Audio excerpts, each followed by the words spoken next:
Capítulo 2, nós faremos a leitura dos versículos 1 até o 9.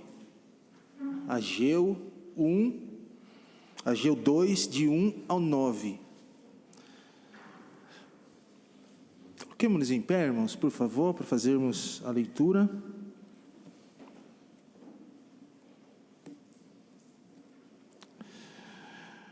No 7º mês, ao 21º dia do mês, veio a palavra do Senhor por intermédio do profeta Ageu, dizendo: Fala agora a Zorobabel, filho de Sealtiel, governador de Judá, e a Josué, filho de Josadaque, sumo sacerdote, e ao restante do povo, dizendo: Quem há entre vós que, tendo ficado, viu esta casa na sua primeira glória? E como a vedes agora, não é esta como nada diante dos vossos olhos, comparada com aquela? Ora, pois esforça-te, Zorobabel, diz o Senhor, e esforça-te, Josué, filho de Josadaque, sumo sacerdote, e esforça-te todo o povo da terra, diz o Senhor, e trabalhai, porque eu sou convosco, diz o Senhor dos Exércitos. Segundo a palavra da aliança que fiz convosco, quando saístes do Egito, o meu espírito permanece no meio de vós, não temais. Porque assim diz o Senhor dos Exércitos: ainda uma vez, daqui a pouco, farei tremer os céus e a terra, o mar e a terra seca. E farei tremer todas as nações, e virão coisas preciosas de todas as nações, e encherei esta casa de glória, diz o Senhor dos Exércitos. Minha é a prata, e meu é o ouro, disse o Senhor dos Exércitos. A glória desta última casa será maior do que da primeira, diz o Senhor dos Exércitos. E neste lugar darei a paz, diz o Senhor dos Exércitos. Amém? Podemos sentar, irmãos? Vamos orar. Senhor Deus e Pai, nós queremos agradecer ao Senhor pela oportunidade que temos de meditarmos a Tua Palavra nessa noite. Abençoa, ó Pai, que possamos aprender, sermos edificados e também, ó Pai, tocados pelo Teu Santo Espírito quanto ao nosso compromisso com o Senhor. Fala de maneira especial a cada coração aqui essa noite. Por meio do Santo Espírito do Senhor, usa a Tua Palavra da maneira que lhe apraz. Oramos dessa forma, em nome de Jesus. Amém. Conta-se uma história de que um ladrão foi assaltar uma senhora que estava muito desanimada, e quando ele se aproximou dela, ele gritou: "Isso é um assalto!" E colocou a arma na cabeça daquela senhora e disse para ela assim: "A bolsa ou a vida?" E ela disse: "Meu filho, tanto faz, pois tanto a bolsa como a minha vida estão vazias." A arma do desânimo pode estar apontada para a sua cabeça, dizendo: fique desanimado, não prossiga. Sabe, irmãos, que o desânimo, ele é real. Encontrou a vida dessa senhora nessa história, nessa ilustração, mas ela foi quem escolheu ficar desanimada. Mesmo quando tinha a opção de não ficar, ela preferiu escolher o desânimo. O desânimo é uma realidade em nossa vida pessoal.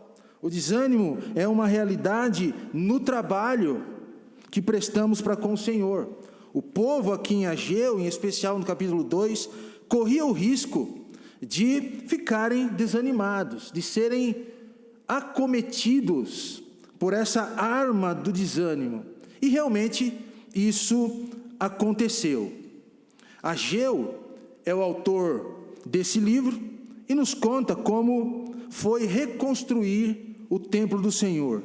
Depois que eles tinham voltado do cativeiro, por volta do ano de 538 a.C., nos fala que enfrentaram grandes oposições externas, mas também oposições internas que vieram de dentro do próprio povo. E que essas oposições levaram o povo a desanimarem quanto aquilo que eles tinham que fazer para o Senhor. E por causa do desânimo, a construção do templo, que foi o objetivo do povo que voltou do cativeiro, ficou parada por causa do desânimo por mais de 17 anos. Impactados com a mensagem de que deveriam priorizar o trabalho do Senhor, o povo então decide trabalhar para Deus. O povo decidiu, com todo afinco, reconstruir a casa do Senhor. Agora, após essa decisão de reerguerem o templo, cada família nos seus próprios lares se reúnem e conversam como será a construção. E fazem, inevitavelmente, uma comparação. O versículo 3 diz: quem há entre vós que, tendo ficado, viu esta casa na sua primeira glória? E como vedes agora, não é esta como nada diante dos vossos olhos, comparada àquela? Sabe que agora eles começam a lembrar do passado. Eles começam a fazer uma comparação da construção que eles deveriam fazer naquele momento com o templo que Salomão havia construído. Eles comparam a imagem daquele primeiro templo, daquela primeira casa do Senhor, é um templo, uma casa cheia de pompa, cheia de glória. E este, que o povo agora, aqui em Ageu, deveria construir, cheio de humildade. Sabe, irmãos, que a comparação é uma grande arma para o desânimo nas nossas vidas. Quando começamos a comparar as coisas, uma pessoa com a outra, uma igreja com a outra, as nossas vidas com a vida de outra pessoa, isso é uma arma, um perigo muito grande para ficarmos desanimados. E por causa dessa comparação que o povo faz dos dois tipos de construções, daquela casa de Salomão e daquela que eles estavam construindo ou queriam construir, eles desanimam. Eles estão com a arma do desânimo apontado para a sua cabeça. Eu posso imaginar o povo se perguntando: que valor tem esse templo humilde que agora faremos? Que somos nós comparados com Salomão e a sua engenharia e as suas riquezas daquela época? Quem é esse Zorobabel aí, nosso líder, ou esse Josué comparado com o grande Salomão? Deus não está nem aí para essa igrejinha que faremos, para esse servicinho que nós temos que nos envolver. Os corações dos israelitas, nesse momento, diante da construção que tinham que fazer, que tinham que levar adiante, os corações sangram de inferioridade, baixa estima, não tinham boas perspectivas quanto ao futuro, não tinham boas perspectivas quanto à fé, as pessoas estavam despersonalizadas, comparam o presente com o passado, o que não era deles para o momento. Tudo isso, irmãos, aciona no povo o gatilho da arma do desânimo. O povo desanima na construção do templo. O povo desanima no trabalho que tinham que prestar para o Senhor. Assim, o povo está desanimado e nós também corremos o risco de desanimarmos ao nos envolvermos com o trabalho de Deus. Isto, quando assumimos compromissos com a obra de Deus, podemos enfrentar o desânimo. Todo mundo tem o seu dia ruim de trabalho. Todo mundo tem aquele dia que não foi tão bom assim. Quando o estado de insatisfação, de fadiga crônica, nos pega de tal forma que chegamos mesmo a nos desanimar.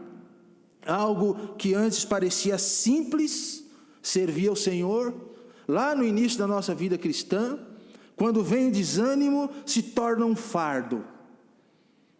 E é possível que o diagnóstico seja a síndrome do esgotamento profissional, ou burnout. Já ouviu falar dele? Estima-se que 30% dos trabalhadores brasileiros sejam portadores dessa síndrome. O termo burnout deriva da expressão em inglês que significa queimar-se. Ou seja, quem sofre do problema é consumido pelo esgotamento. E sabe que essa síndrome traz sintomas como desinteresse e apatia crônicos. Sintomas gerais de estresse, como fadiga física e fadiga mental, dores de cabeça, problemas gástricos e mal-estar, perda de rendimento no trabalho, irritabilidade, falta de concentração, baixa estima, despersonalização, falta de perspectiva em relação ao futuro, sensação de que a gratificação no trabalho não condiz com os esforços que ela faz, abuso de álcool, drogas, tabaco, cafeína, cinismo, impaciência, como outros. O problema é que muitos estão com burnout queimando na obra do Senhor. As pessoas, ou muitas, já desanimaram. Estão vivendo na igreja de Deus, e como igreja de Deus, queimando. E como consequência, desanimar. Presta atenção, irmãos, no raio-x que eu vou fazer agora aqui.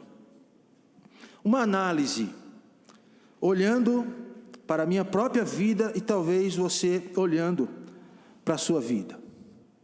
Quantas vezes você fez o propósito de ler a Bíblia e desanimou? Começou bem, caminhou um tempo bem, mas de repente desanimou. Quantas vezes você fez o propósito de não faltar mais em nenhuma das programações da igreja e de repente você desanimou? Quantas vezes você fez o propósito de ser fiel nos seus dízimos, ofertas, promessa de fé e desanimou? Quantas vezes você comparou a sua igreja com a igreja de outros e achou a outra melhor que a sua e por isso desanimou? Quantas vezes você comparou o seu pastor com o pastor de lá, com outro pastor e por isso desanimou? Quantas vezes você comparou o irmão que está aqui na sua igreja todos os domingos ao seu lado, orando por você, com outro irmão e desanimou? Quantas vezes você comparou a época atual da igreja com a época passada? No passado nós fazíamos tal forma, naqueles dias acontecia desse jeito, no passado não era assim, e por isso você desanimou. Essa análise, irmãos, pode indicar se a arma do desânimo está apontada para você, prestes a disparar. Se você já passou por algum diagnóstico desse aqui, isso indica que você já enfrentou o desânimo em algum momento da sua vida. Vencer o desânimo, irmãos, para continuar firme servindo ao Senhor, é o nosso desafio. A fim de levarmos a obra de Deus adiante, precisamos lutar contra o desânimo, não permitir que a obra do Senhor pare, assim como aquela lá dos irmãos do povo de Israel parou em Ageu por causa do desânimo. A obra do Senhor não pode parar por causa do nosso desânimo. Por isso que Paulo, em 1 Coríntios 15, 58, disse: portanto, meus amados irmãos, sede firmes, inabaláveis e sempre abundantes na obra do Senhor, sabendo que no Senhor o vosso trabalho não é vão. E Deus sempre nos ajuda a vencermos o desânimo, a estarmos firmes e constantes em seu trabalho. E ainda bem, irmãos, que o Senhor tem nas mangas uma carta contra o desânimo do seu povo. Eu consigo agora visualizar Ageu em sua pregação. Capítulo 2, nós temos Ageu proclamando a palavra de Deus ao povo. E nós podemos, numa leitura mais detalhada, visualizarmos a pregação de Ageu. Ageu se coloca em pé diante do povo, com seu rosto alegre, os olhos brilhando de esperança, transparecendo no seu olhar e na sua face a perspectiva de Deus para com a vida do povo.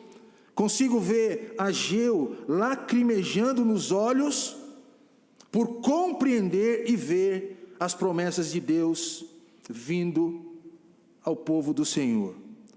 Sabe, a pregação de Ageu é como ele se estivesse com um megafone na mão e em altos pulmões, em alta voz, ecoando de tal forma e dizendo assim: preste atenção nas palavras de ânimo que vem do nosso Deus.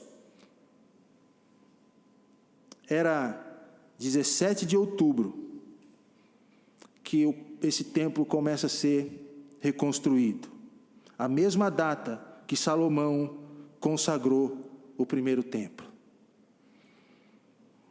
Quais eram os pontos da pregação de Ageu? Versículo 4, ele diz 3 vezes: esforça-te, esforça-te e esforça-te. Ele diz: não desanimem, não desanimem, não desanimem. Por quê, irmãos? Porque Deus é o centro da pregação de Ageu e o centro da vida do povo. Olha o que Ageu coloca como cerne da sua pregação: Deus está conosco, tenham ânimo. O que Ageu diz? Ser forte, tenham ânimo. Em um relance, queridos irmãos, Ageu relembra as palavras que Moisés exortou a Josué no capítulo 1, versículos 6, 7 e 9. Ser forte e corajoso, não temas, não te espantes, porque o Senhor teu Deus fará possuir essa terra. Aqui, Ageu traz essa palavra ao povo que ele estava animando para servir ao Senhor. Na pregação de Ageu, a palavra de Deus tem o centro, a palavra imutável de Deus. Ele diz: Deus não muda quanto à sua palavra, quanto às suas promessas. Tenham ânimo. Ageu leva o povo a lembrar da aliança que Deus havia feito com seus antepassados. Ageu diz assim: ponham em prática a palavra que eu dei a vocês por meio da aliança. Eu habitarei com vocês e serei o Deus de vocês. Ah, irmãos, como é tão bom, em momentos de desafios, e que às vezes nós estamos desanimados, escutarmos essa palavra também direto ao nosso coração: eu habitarei com vocês e serei o Deus de vocês. Na pregação de Ageu, ele proclama que Deus não falha em suas promessas. Tenham ânimo. Deus está dizendo ao povo que ele tinha uma promessa, irmãos, muito maior do que o templo que havia passado.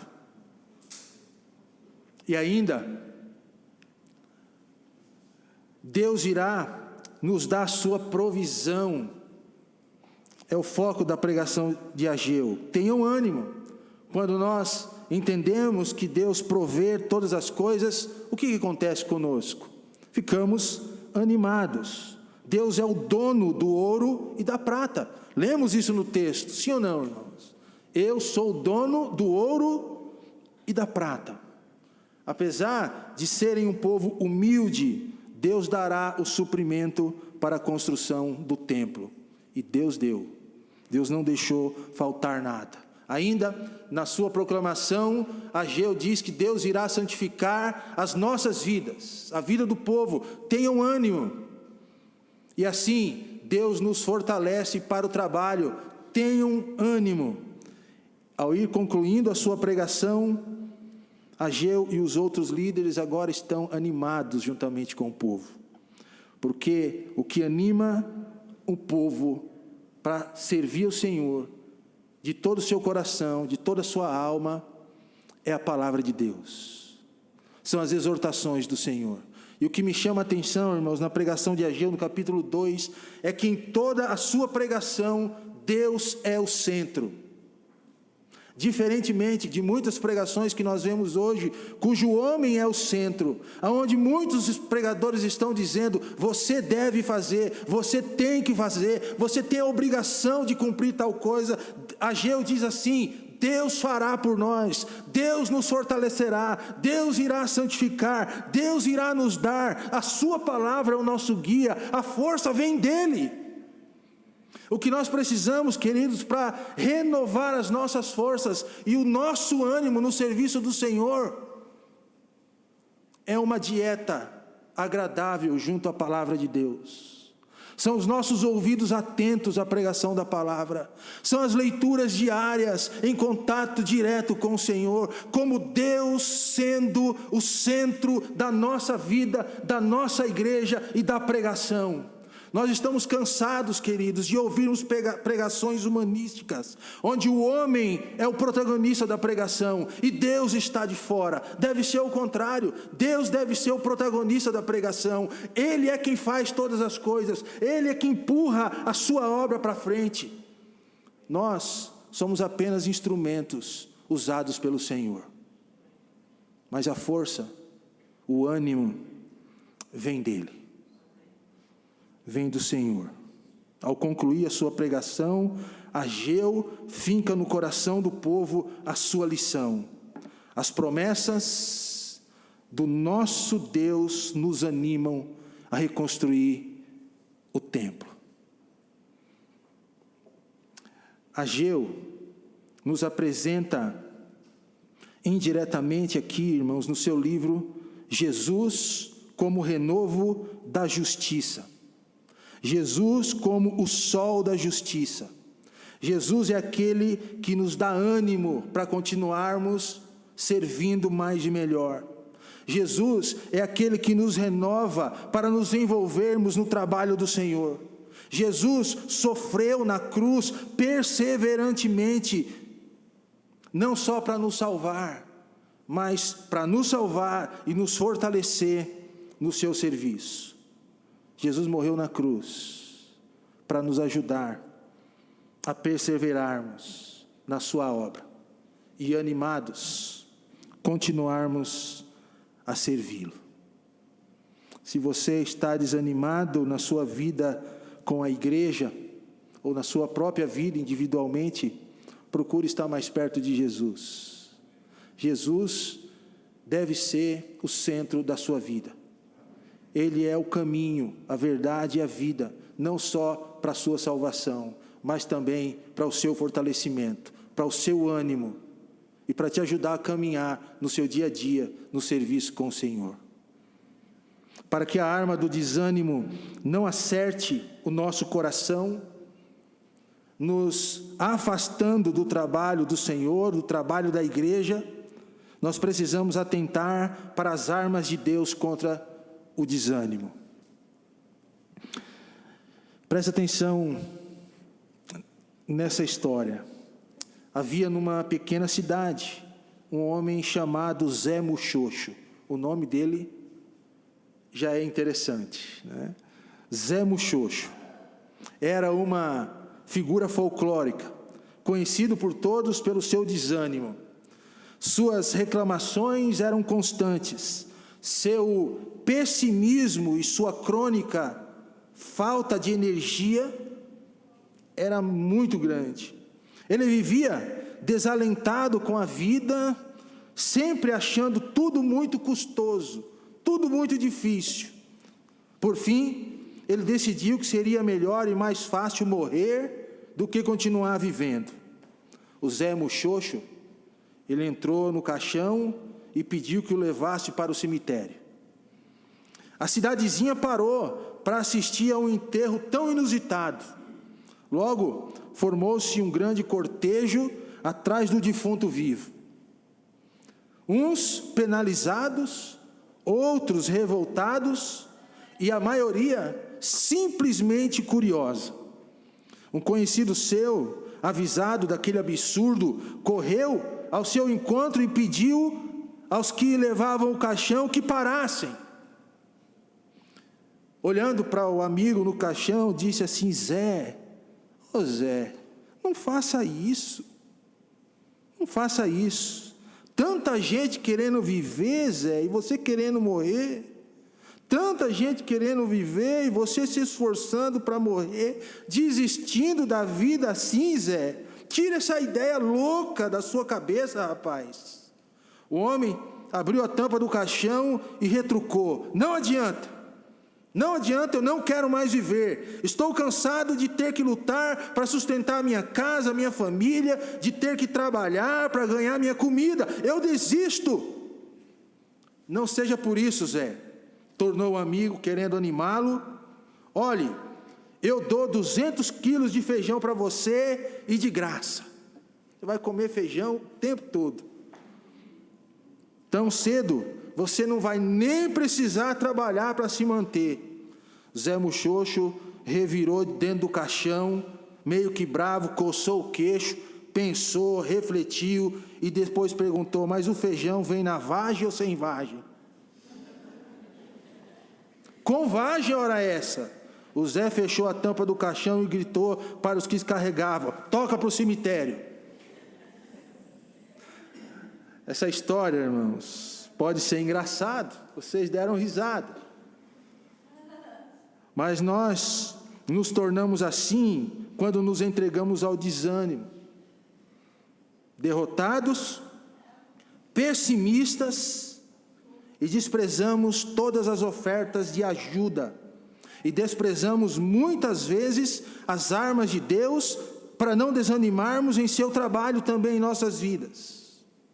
Deus nos revela planos em sua palavra, irmãos. Construir um templo, como foi construído esse, talvez virão outros. Uma vida santa, sim. Uma vida de fidelidade aos cultos, também. Vida de oração, lógico. Dízimos, ofertas, promessa de fé, lógico, faz parte. É um investimento do Senhor. Queridos, nós podemos realizar qualquer trabalho honesto para Deus, qualquer um. Pensando nisso, então, a nossa maior prioridade no momento deve ser a mesma que Ageu teve, a mesma que Zorobabel teve, e que Josué teve, e que o povo teve em um certo momento: eis-me aqui, usa-me a mim. Se vier o desânimo, e se o desânimo quiser nos alcançar no nosso trabalho de crentes, de servos do Senhor, queridos, confiem nas promessas encontradas na palavra do Senhor. Ageu se levanta diante do povo, prega a sua mensagem, coloca Deus no centro da sua pregação. O povo é animado, eles tomam as promessas do Senhor para a sua vida, tocam o trabalho do Senhor, continuam servindo. E as promessas para nós, que estamos na obra do Senhor e que às vezes desanimamos, são muitas, como por exemplo, Hebreus 13:5, não te deixarei e não te desampararei. Marcos 16:18, a igreja passa por momentos difíceis em todo o mundo, a nossa igreja pode passar por momentos difíceis, mas Jesus diz assim: eu vou edificar a minha igreja, e as portas do inferno não prevalecerão contra ela. Uma igreja tão exuberante, tão cheia de energia, que nem as portas do inferno impedirão o seu avanço. Amém, irmãos? Zacarias 4:6, e respondeu-me dizendo: esta é a palavra do Senhor a Zorobabel, não por força nem por violência, mas sim pelo meu espírito, diz o Senhor dos exércitos. Sem fé nas promessas de Deus, nós não temos esperança. Sem fé nas promessas de Deus, virá o desânimo. Mas alguém disse que a fé vê o invisível, escolhe o imperecível e faz o impossível. Uma coisa, irmãos, é decidir nos envolvermos na construção e edificação da igreja. Outra, bem diferente, é nós permanecermos animados. Por isso que Paulo disse: portanto, meus amados irmãos, sede firmes e inabaláveis, permaneçam animados. O parâmetro de Deus para nós é, diante de tudo isso, permaneçam firmes. Força, força e força. Nada de desânimo. Dedique-se inteiramente ao trabalho do Senhor. O foco, irmãos, da nossa vida deve ser Cristo. Se não for por amor a Ele, nós vamos perder a real perspectiva do que é servir ao Senhor e temos a possibilidade de desanimarmos. Mas quando o foco é Jesus, quando olhamos para Ele, que na cruz morreu para salvar as nossas vidas, deu a sua vida pela igreja, não desanimou em nenhum momento, perseverou até o final e na cruz morreu para salvar e para nos deixar essa palavra a qual nós estamos meditando essa noite. O que seria de nós? Mas Jesus lá se entregou para nos salvar e para nos abençoar com o ânimo, para continuarmos sempre firmes, servindo ao Senhor. Baixe sua cabeça, vamos orar.